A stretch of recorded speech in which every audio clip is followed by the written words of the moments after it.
인도네시아 산마을에 살면서 느낀 아주 독특한 현상이 하나 있습니다. 인도네시아 산마을에는 꽃이 아주 느리게 핍니다. 뭔 소리냐고요?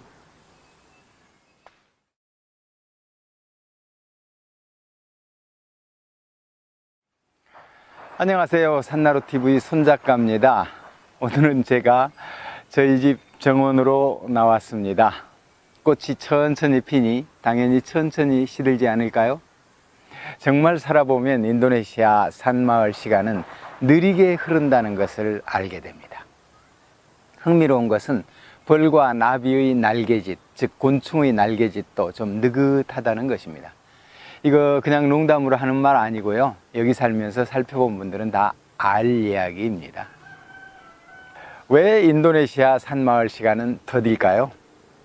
제 결론으로는 사계절이 없기 때문입니다. 겨울이 없기 때문이에요. 2500여 년 전 철학자 공자는 겨울의 특성을 이렇게 풀었습니다. 참고 견디는 계절 또는 약한 것을 걸러내는 계절이라고 말했죠. 우주 순환 속에서 강한 것이 살아남는 이치, 이것은 거부할 수 없는 자연의 법칙이죠. 이론적으로 이것을 모르는 사람 없습니다. 저는 겨울이 없는 이곳 산마을에 살면서 자연 순환의 원리를 더 실감합니다. 제가 이 산마을에 살면서 발견한 아주 신기한 현상이 있는데요. 놀랍기보다 웃음이 나오는 현상입니다. 뭐냐면요, 곤충들이 날개짓만 느리게 하는 것이 아니라 종족 보존, 즉 번식을 위한 짝짓기가 아주 게을러요. 인간을 제외한 만물은 짝짓기에는 다 때가 있잖아요. 즉 겨울이 오기 전에 번식을 위한 모든 절차를 끝냅니다. 그러니까 지금 제가 사는 인도네시아 산마을 곤충들은 겨울 동면에 들 필요가 없으니 한국 자연의 곤충들과는 아주 다르지 싶어요. 상황이 이러니 짝짓기 또한 매우 다른 것입니다. 물론 열대지방에도 꽃이나 과일이 다 제철이 있습니다. 다만 때를 놓치면 소멸, 즉 죽음과 맞바꿔야 하는 겨울이 있는 지역과는 많이 다르죠. 그러므로 만물들의 나날이 느긋하고 다른 말로 하면 게을러요. 그러니까 열대지방 사람들이 느긋하고 게으른 원인을 딱 하나만 찾으라면 겨울이 없기 때문이라 할 수 있습니다.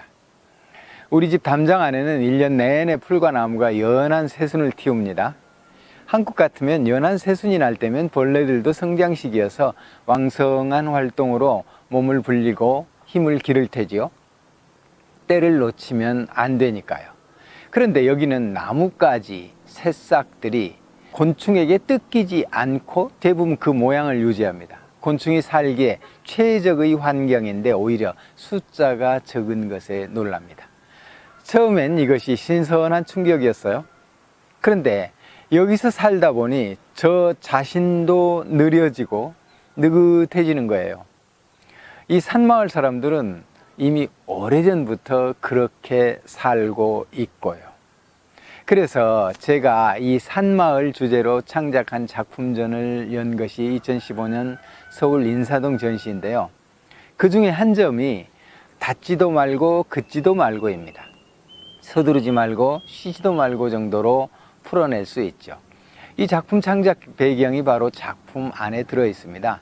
작게 쓴 옆의 협서인데요. 내용은 이 영상 서두에 이야기한 것과 같습니다. 천천히 꽃이 핍니다. 벌나비 날개짓도 느긋합니다. 조용히 열린 열매가 소리 없이 몸을 불리고 은은히 익어갑니다. 산마을엔 천천히 꽃이 피고 느리게 벌나비가 날고 더디게 열매가 익지만 항상 그침이 없습니다. 산마을 숨쉬기는 달팽이 나들이처럼 느리지만 그러나 닿지도 긋지도 않습니다.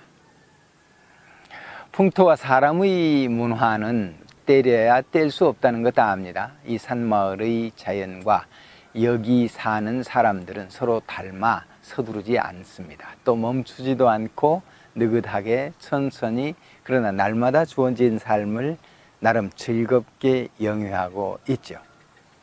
제가 요즘 이 현상을 아주 새삼스럽게 확인했습니다. 현실로 다가온 무인 자동화, 즉 인공지능과 바이오 산업 등에 관한 정보 때문입니다. 비트코인으로 대변되는 암호화폐나 디지털 화폐로 인한 술렁임도 한몫을 했습니다. 미래에 관한 예측, 이건 누구나 궁금한 사항입니다. 공상과학의 세계로 여겼던 일들이 현실이 되어 다가오니 관심을 가지게 되었죠. 지금은 누구나 원하는 정보를 유튜브나 인터넷을 통해 쉽게 찾을 수 있으니 저도 경제나 사회학자들의 미래 예측에 관한 강의를 듣고 또 글을 찾아 읽었죠. 그런데 5년 후에 펼쳐질 것이라는 시대 변화부터 눈이 휘둥그레지더라고요. 10년 후에 닥친다는 변화에 대해서도 또 20년 후에 펼쳐질 세계에 대해서도 참 놀랄 수밖에 없었어요. 그런데 인류가 태초부터 지금까지 겪은 변화보다 앞으로 30년 안에 몇만 배가 더 크게 변한다는 것에는 인정은 하면서도 이해하기 참 어려웠어요. 그런데요, 그런 정보가 제게 쌓이자 제가 갑자기 급해지는 거예요. 호흡도 가빠지는 느낌이었고 마음이 조급해졌습니다. 왠지 붕 뜨는 느낌이었고 깊은 잠을 자지도 못했습니다. 머리가 무거웠는데 그럴수록 저는 한시라도 빨리 뭔가를 시작하고 다가올 시대에 관해 대처해야 한다는 느낌이 몸과 마음을 무겁게 짓눌렀죠. 그런데 뭘 알아야 대처를 하죠? 막막하잖아요. 이럴 땐 어떻게 해야 하죠? 해답이 없으니 저는 커피 한 잔 놓고 테라스에 앉았어요. 좀 무질서하긴 하지만 평화롭게 들어앉은 마을을 내려다봤죠. 마을은 늘 보던 그대로였습니다. 15, 16년 전 이곳을 지날 때나 9년 전 제가 이 마을로 이사를 와서 지금까지 사는 동안이나 크게 달라진 것이 없어요. 특히 이 마을 사람들이 사는 모습은 그야말로 그대로예요. 여전히 만나면 웃고 욕심부리지 않고 사는 모습이 평화롭습니다. 바나나가 익으면 따먹고 싱콩의 뿌리가 굵어졌다 싶으면 캐어 먹으며 살고 있지요. 조금 전 거실에서 열어본 컴퓨터 안 세상과 창밖에 펼쳐진 마을 사이 거리가 이렇게 큰가 싶더군요. 조금 전 유튜브에서 열광하던 학자의 논리가 틀림이 없지 싶은데 이 산마을 자연과 주민들의 삶의 모습 또한 조금 더 어긋남이 없으니 이 둘은 분명 다르면서도 분명하게 나름의 가치를 지니고 있고요. 한 세상이면서 딴 세상인가 싶고 딴 세상 같지만 명백한 한 세상입니다. 과연 그렇다면 5년 후 무인화 시스템이 일반화되었을 때쯤이면 사회 모든 부분이 다양하게 변할 것인데 그때쯤이면 이 산마을의 변화는 어느 정도일까요? 저는 과거가 그렇듯 앞으로 20년 후 아니 30년 후에도 이 마을 사람들의 삶의 형태는 지금보다 크게 변할 것 같지 않다는 생각이 듭니다. 세상은 변한다. 세상은 변한다는 이 말 말고는 다 변한다는 것이 인류 최고의 학술 연구라고 밝히는 주역의 논리입니다. 변화를 따라가야 한다는 논리, 정말 맞는 말입니다. 되게 성공하려면 남보다 앞서가야 한다고들 말하죠. 이 또한 틀린 말이 아닐 것입니다.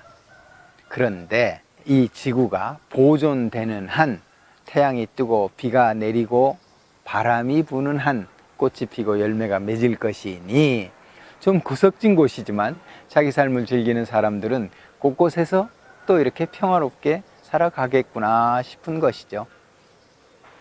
이번 1년의 정보로 저는 다시 또 확인했습니다.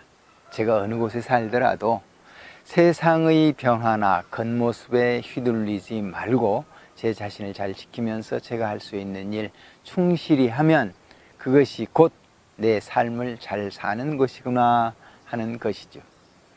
자연이 지역에 따라 그에 알맞게 순환하듯 사람의 삶도 닿지도 말고 긋지도 말고 알맞기를 바라며 오늘 영상을 마칩니다. 저는 또 다음 영상으로 찾아뵙죠. 이상 산나루TV 손작가였습니다. 감사합니다.